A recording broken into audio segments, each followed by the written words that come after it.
ఈరోజు దేవుడు మనకి ఏ మాట అయితే చెప్తున్నాడో, ఏమి నేర్చుకోవాలని ప్రకటన చేశాడో అది మనం చూడగలిగితే, అంతరించని అందమున్నదా. మనిషి అందానికి ఆకర్షితులవుతారు. దేహ అలంకరణ చేసుకోవడానికి ఎక్కువగా శ్రద్ధ చూపిస్తున్నారు. ఈరోజు మనుషులను చూస్తే ఆకర్షంగా కనబడాలి, నా దేహం పరిశుభ్రంగా ఉండాలి అని శ్రద్ధ చూపిస్తున్నారు. ఈ అలవాటు మన పూర్వీకుల నుండి వచ్చింది, ఈ రోజులో వచ్చింది కాదండి, మన పూర్వీకుల నుండే వచ్చింది. కొందరైతే తిండి గురించి ఆలోచిస్తారు, మరి కొందరైతే అలంకరణ గురించి ఆలోచిస్తారు. అలా ఆలోచిస్తున్నారు కనుకనే ఈరోజు వ్యాపారస్తులు మార్కెట్లోనికి ఎన్నో షాంపూలు, రకరకాల సబ్బులు తీసుకొని వచ్చారు. మీరు ఇది వాడితే తెల్లగా వస్తారు, మీ తలకు ఈ షాంపూ వాడితే మీ జుట్టు నల్లగా మారిపోతుంది అని చెబుతూ రకరకాలు తీసుకొచ్చారు. ఇవన్నీ వాడుతున్నారే కానీ ఇవన్నీ ఇచ్చిన దేవుడిని మర్చిపోయారు. దేవుడు ఏం చేయమన్నాడు, దేవుడు చెప్పిన పని ఏంటి? పై అలంకరణను దేవుడు చూస్తాడా? మరి దేనిని దేవుడు చూస్తాడు? అలంకరణగా ఉంటేనే చూస్తాడా, లేదా మామూలుగా ఉంటే కూడా దేవుడు చూస్తాడా అని మనం ఈరోజు పాఠంలో నేర్చుకున్నాము. మొదటి మాటగా చూడగలిగితే 1 సమూయేలు గ్రంథము 9వ అధ్యాయము 2వ వచనము. అతనికి సౌలు అను ఒక కుమారుడుండెను. అతడు బహు సౌందర్యం గల యవ్వనుడు. ఇశ్రాయేలీయులలో అతని పాటి సుందరుడు ఒకడునూ లేడు.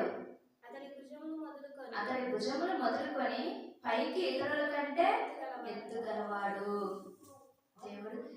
దేవుడు చూడండి, ఇశ్రాయేలును పరిపాలించిన మొదటి రాజు సౌలు. ఆ సౌలు ఎలా ఉన్నాడు అని దేవుడు వర్ణిస్తున్నాడండి.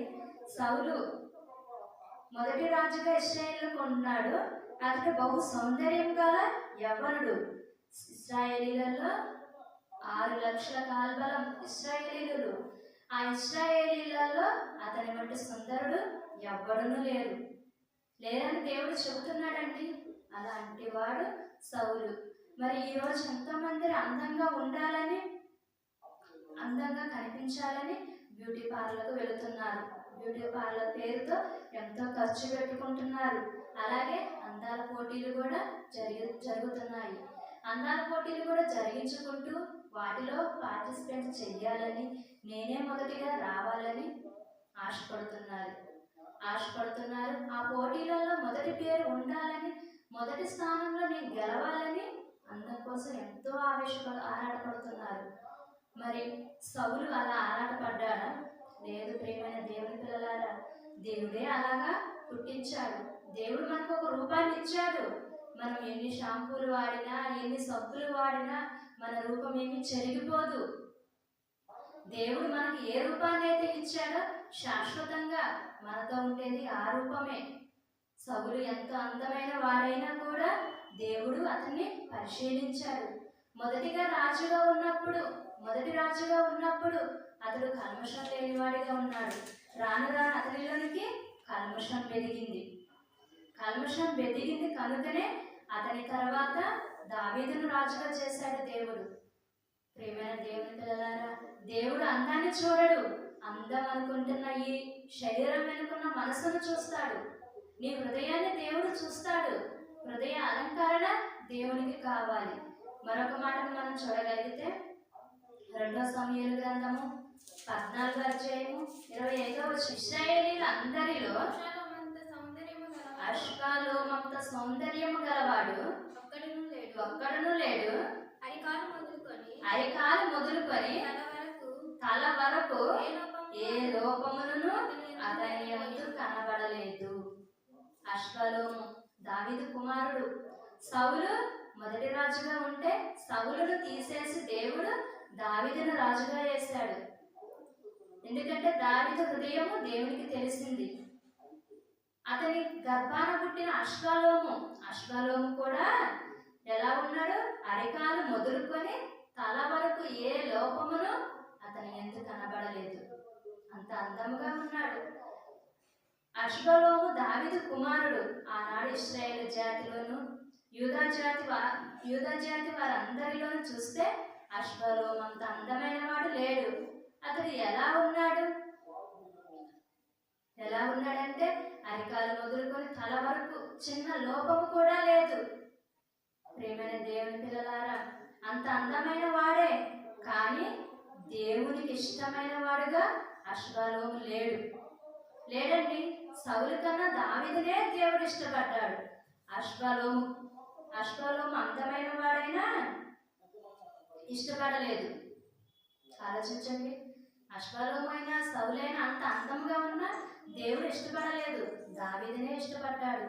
అంటే దేవునికి అందమైన వారు కాదు, అతని పని చేసేవారు కావాలి. దేవునిని అర్థం చేసుకునేవారు దేవునికి కావాలి.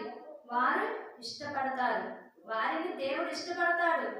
దేవుడు మాత్రం పైకి కనబడే రూపాన్ని చూడడు. ప్రియమైన దేవుని పిల్లలారా, ఆలోచించుకోండి. పైకి కనబడే అందము అంతరించిపోతుంది. దేవుడు దేనితో అందాన్ని పోలుస్తున్నాడో కూడా మనకు బైబిల్లో రాయడం జరిగింది.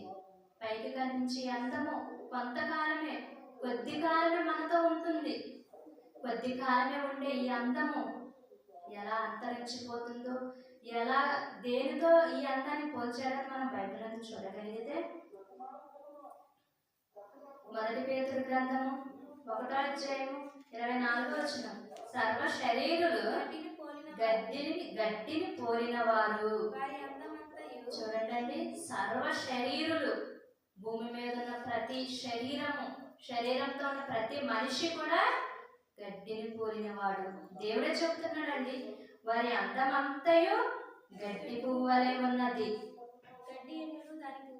గడ్డి ఎండును దాని పువ్వును రాలును,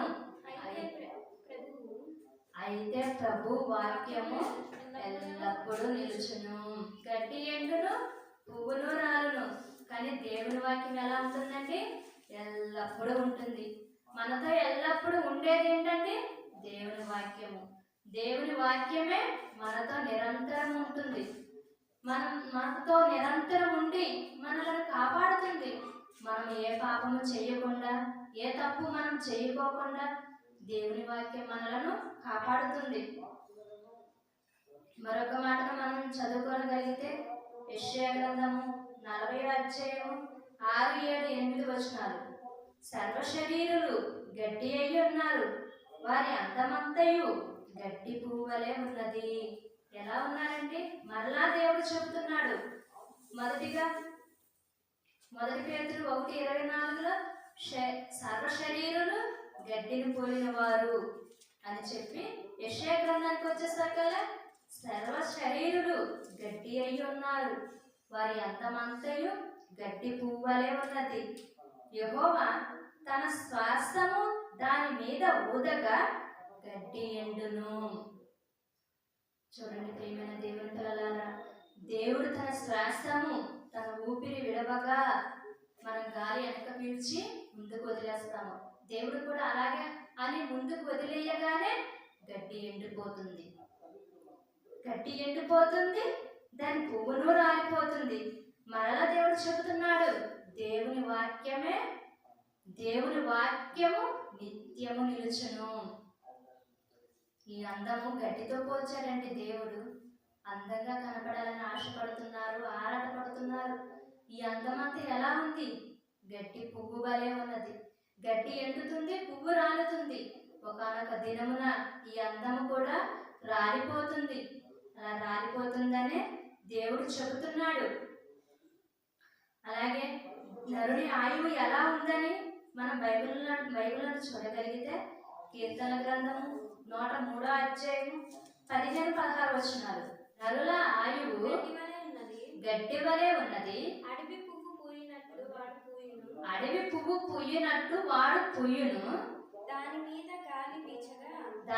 గాలి వీచగా అది లేకపోయెను, ఆ మీదట దాని చోటు అది మరలా నెరుగదు. చూడండి ప్రియమైన దేవుని పిల్లలారా, నరుని ఆయువు గడ్డి వలె ఉన్నది.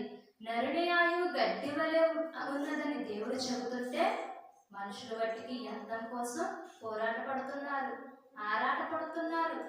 ఇది శాశ్వతంగా ఉంటుంది అని అనుకుంటున్నారు. అలా ఉండదని దేవుడు చెప్పేస్తున్నాడండి. అలా ఉండదని దేవుడు చెబుతూ ఇక మీదట దాని చోటుకు అది తిరిగి రాదు. గడ్డి పువ్వు కూడా తన చోటుకు మళ్ళీ తిరిగి రాదు. మనిషి చనిపోయిన తర్వాత అతని స్థలం మరలా అతన్ని నెరుగదు అని గడ్డిని పోలి చెబుతున్నాడండి. గడ్డితో పోల్చి చెబుతున్నాడు. ఈ శరీరాన్ని గురించి దేవుడు సర్వ శరీరులు గడ్డిని పోలిన వారు అని ఆశపడుతున్నారు. అందంగా కనబడాలి, నేను అందంగా ఉండాలని ఒక అబ్బాయి కానీ ఒక అమ్మాయి కానీ చిన్నలు కానీ పెద్దలు కానీ ప్రతి ఒక్కరూ ఆశపడుతున్నారు.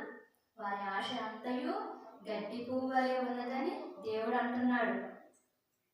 గడ్డి పువ్వు వలె ఉన్నది.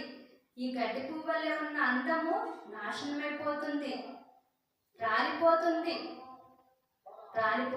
నాశనమైపోతుంది. ఈ అందాన్ని దేవుడు లక్ష్య పెట్టను అంటున్నాడు. మరి దేవుడు లక్ష్య పెట్టే అందం ఏంటి? అది కూడా మనం బైబిల్లో చూడాలి కదా. దేవుడు లక్ష్య పెట్టే అందం ఏంటో అని మనం బైబిల్ని అడగగలిగితే మొదటి సమూయేలు గ్రంథము 16వ అధ్యాయము 7వ వచనము. అయితే యెహోవా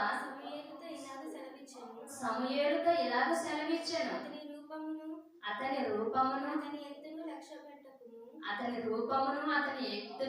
పెట్టకము. మనుషులు లక్ష్య పెట్టు వాటిని యెహోవా లక్ష్య పెట్టడు. నేను అతని త్రోసివేసి ఉన్నాను. నేను అతని త్రోసివేసి ఉన్నాను. మనుషులు పై రూపమును లక్ష్య పెట్టుదురు గాని. చూడండి, దేవుడు ఏమంటున్నాడు? మనుషులు పై రూపమును లక్ష్య పెట్టుదురు గాని అంటే మీరు పై రూపాన్ని చూస్తారు. నేను చూసేది పై రూపం కాదు. ఏ రూపము? యెహోవా హృదయమును లక్ష్య పెట్టును. తండ్రి అయిన దేవుడు హృదయాన్ని చూస్తానంటున్నాడు.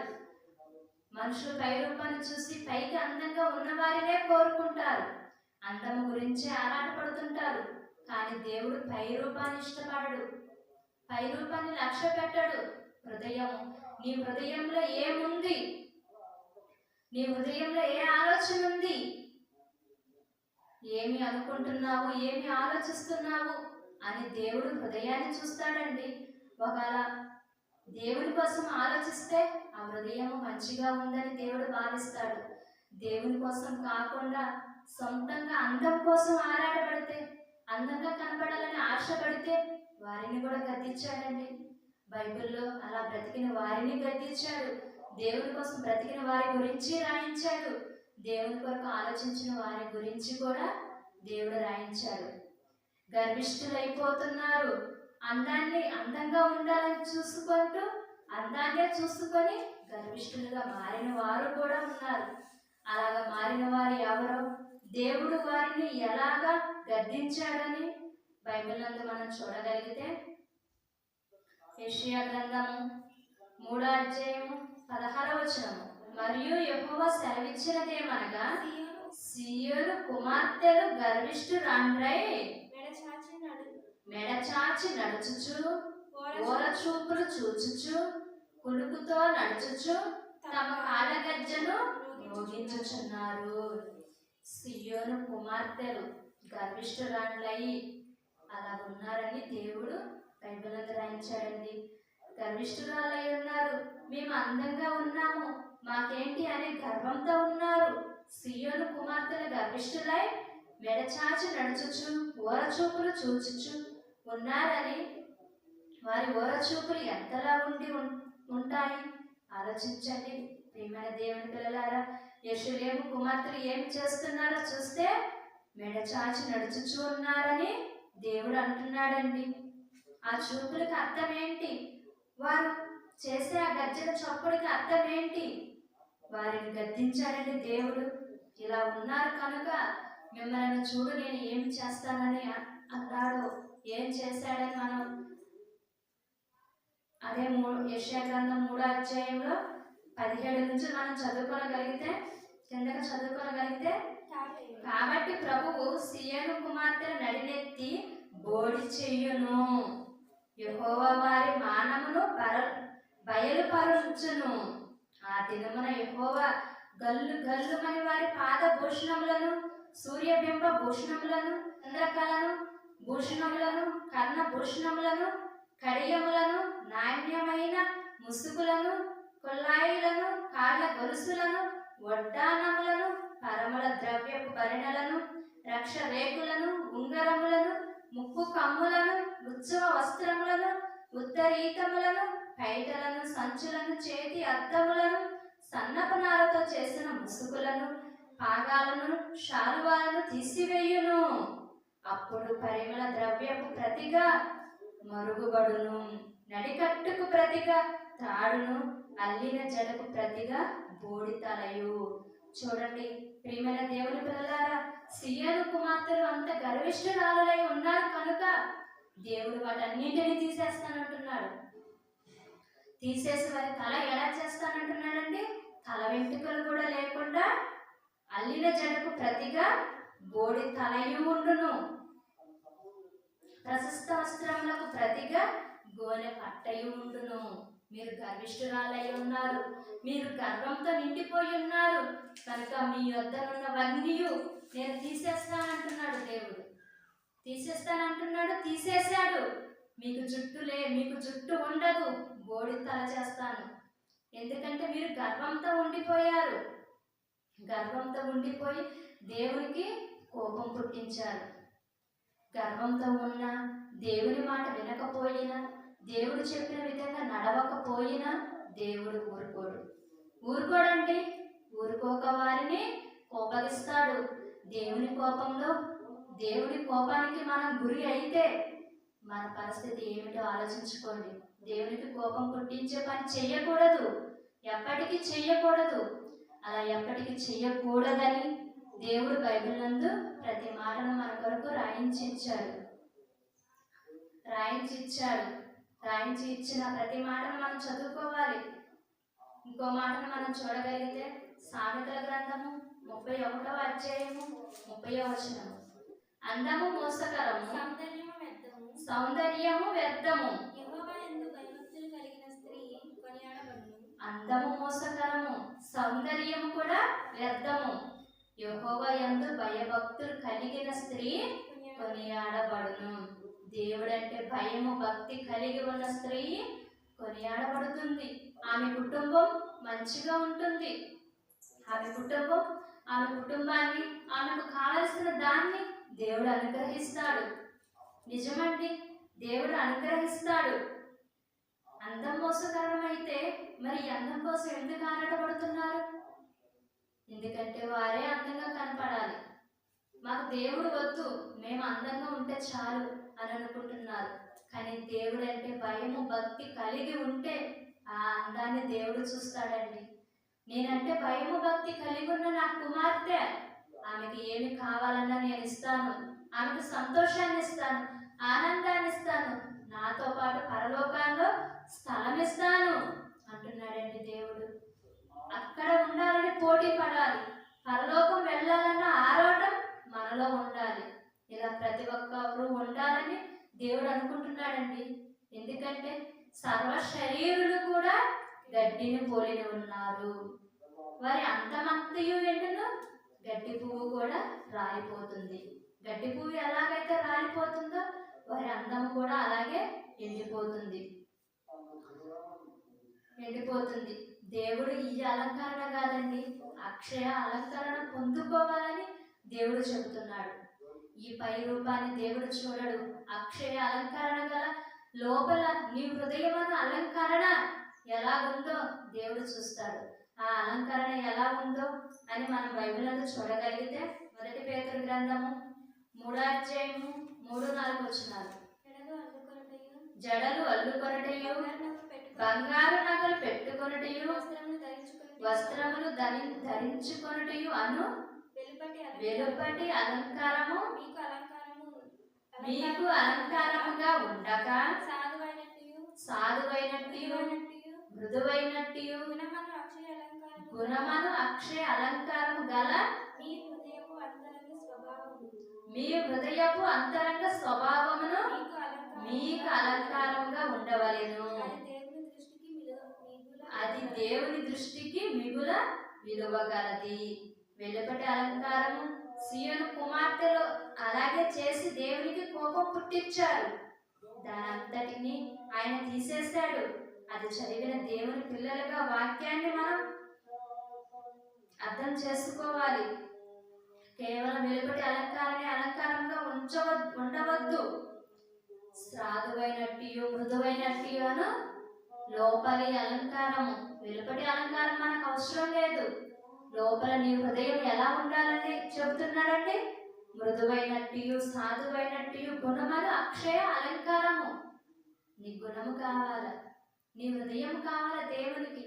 అలా ఉండాలని దేవుడు ప్రతి దాని గురించి దేవుడు రాశాడండి. ప్రతి దాని గురించి దేవుడు రాస్తే దేవుని ఆజ్ఞలను బొత్తిగా నిర్లక్ష్యం చేశారు. దేవుని ఆజ్ఞలను బొత్తిగా నిర్లక్ష్యం చేసి దేవుడిచ్చిన రూపాన్ని చెరుపుకుంటున్నారండి. దేవుడిచ్చిన రూపాన్ని చెరుపుకుంటుంటే దేవుడిచ్చిన రూపంలోని ఉన్న ఆత్మ ఎంత బాధపడుతుంది. నీలో ఆత్మ ఉంటేనే నువ్వు నడవగలుగుతున్నావు. ఆ ఆత్మ ఎక్కడి నుండి వచ్చింది? సాక్షాత్తు దేవుని యొద్ద నుండి వచ్చింది. అది తెలుసుకోవాలి, దేవుని గురించి బ్రతకాలి. అలా తెలుసుకోకపోయినా, అలా బ్రతకకపోయినా దేవుడు ఊరుకోడు. దేవుడు ఊరుకోనకపోగా ఏమంటున్నాడు మనం బైబిల్ అంతా చూడగలిగితే,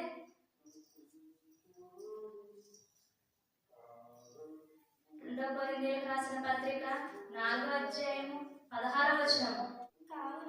కావున మేము అధైర్యపడము, మా బాహ్య పురుషుడు కృషించుచున్నను, ఆంతర్య పురుషుడు దినదినము నూతన పరచబడుచున్నాడు. బాహ్య పురుషుడు కృషించుచున్నను. బాహ్య పురుషుడు అంటే ఈ పై రూపం కృషించిపోతున్నా సరే లోపల ఆంతర్య పురుషుడు ఉన్నాడు. ఆంతర్యంలో ఆత్మ ఉన్నది. ఆ ఆత్మ దినదినము నూతన పరచబడుచున్నది. అంతరంగ పురుషుని బట్టి దేవుని ధర్మశాస్త్రము ఆనందించుచున్నాము. అంతరంగంలో దేవుని ధర్మశాస్త్రం ఉన్నది. నీ హృదయంలో దేవుని ధర్మశాస్త్రం ఉండాలి. దేవుడిచ్చిన ఆజ్ఞలు ఉండాలి. అప్పుడు నీలోనున్న ఆత్మ, నాలోనున్న ఆత్మ దినదినము అభివృద్ధి చెందుతుంది. అది దేవునికి ఎంతో ప్రియముగా ఉంటుంది, దేవునికి ఎంతో ఇష్టంగా ఉంటుంది. కనుక ప్రియమైన దేవుని పిల్లలారా, అలా దేవుడి కోసం బ్రతకక, దేవుడు చెప్పిన విధంగా చెయ్యక, అందం కోసం పోరాటపడి ఆరాటపడితే దేవుడు ఏమంటున్నాడు, ఎటువంటి దానితో మనల్ని పోల్చాడని చివరి మాటగా చూసుకొని మనం ముగించుకుందాము. సామెతల గ్రంథము 11వ అధ్యాయము 22వ వచనాలు. వివేకము లేని సుందర స్త్రీ పంది ముక్కుకున్న బంగారు కమ్మె వంటిది. సుందరంగా ఉన్నప్పటికీ తనకు వివేకం లేకపోతే, సుందరంగా ఉన్నా సరే వివేకం కలిగి లేకపోతే అది ఎలా ఉందంట? పంది ముక్కున బంగారు కమ్మె వేడి పెట్టినా అది వరదలోనికే పోతుంది. దానితో పోల్చాడండి దేవుడు. అంటే నీలో కానీ నాలో కానీ ఏముండాలి? వివేకం ఉండాలి. దేవుడంటే భయము ఉండాలి. దేవుడంటే భయము కలిగి మన బ్రతుకులు ఉండాలి. దేవుని వాక్యం చదవాలని ఆరాటం ఉండాలి. కానీ అందంగా ఉండాలన్నా, అందం కోసం ఆరాటంగా ఉండేవారిగా మనం ఉండకూడదు. కనుక ప్రియమైన దేవుని పిల్లలారా, ఈ వాక్యంలోని ప్రతి మాట దేవుడు మనకు రాసి ఇచ్చాడు. ఎందుకంటే ఈ శరీరంతో మనము కొద్ది కాలమే ఉంటాము. కొద్ది కాలమే ఈ భూమి మీద ఉండి చనిపోతాము. చనిపోయిన తర్వాత ఈ రూపం ఎలా ఉంటుంది? చనిపోయిన తర్వాత ఎవరు ఎక్కడున్నారు ఎవరికి తెలుసండి అని అంటున్నారు. అలా కాదండి. ఎవరు ఎక్కడ ఉన్నారో కూడా దేవుడు బైబిల్లో రాయించి ఇచ్చాడు. మనం చనిపోయినా సరే ఎక్కడ ఉంటామో అని కూడా దేవుడు ముందుగానే చెప్పాడు. కనుక విన్న ఈ మాటల ద్వారా మీ హృదయాలు మార్చుకొని దేవుని చెంతకు రండి. దేవుడు ప్రతి మాట మనం మంచిగా ఉండాలి, మనం తనని తెలుసుకోవాలనే మన కొరకు రాయించి ఇచ్చాడు. ఈ మాటల ద్వారా మిమ్మల్ని హెచ్చరిస్తూ, నన్ను నేను హెచ్చరించుకుంటూ ముగిస్తున్నాను.